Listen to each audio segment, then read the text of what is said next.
ಈ ದಿನದ ಮಹತ್ವವನ್ನ ಸಂಭ್ರಮಿಸುವಂತಹ ಕ್ಷಣ.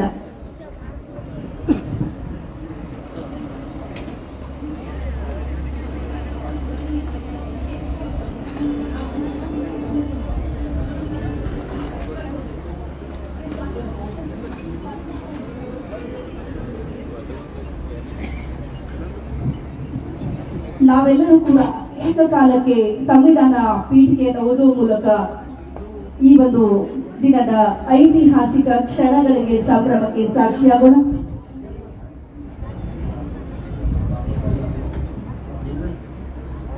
ಭಾರತದ ಸಂವಿಧಾನ ಭಾರತದ ಜನಗಳಾದ ನಾವು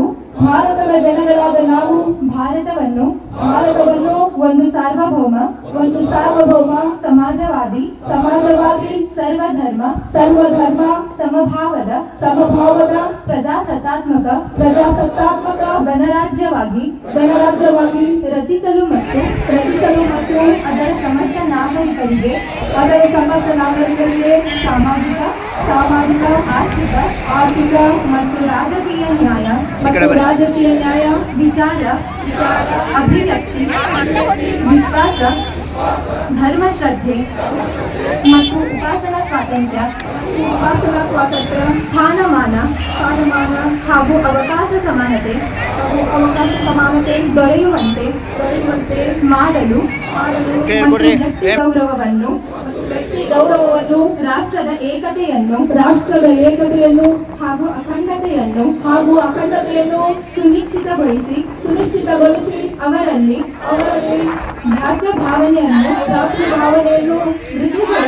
ವೃದ್ಧಿಗೊಳಿಸಲು ಶ್ರದ್ಧಾಪೂರ್ವಕ ಸಂಕಲ್ಪ ಮಾಡಿದವರಾಗಿ ನಮ್ಮ ಸಂವಿಧಾನ ಸಭೆಯಲ್ಲಿ 1949 ನವೆಂಬರ್ ತಿಂಗಳ 26ನೇ ತಾರೀಕಾದ ಈ ದಿವಸ ಈ ಮೂಲಕ ಈ ಸಂವಿಧಾನವನ್ನು ಅಂಗೀಕರಿಸಿ ಅಧಿನಿಯಮಿಸಿ ಅರ್ಪಿಸಿಕೊಂಡಿದ್ದೇವೆ. ಎಲ್ಲರಿಗೂ ಧನ್ಯವಾದಗಳು. ಅದೇ ಸ್ವಾತಿ ಇವರಿಗೂ ಕೂಡ ಧನ್ಯವಾದಗಳು. ಇದೀಗ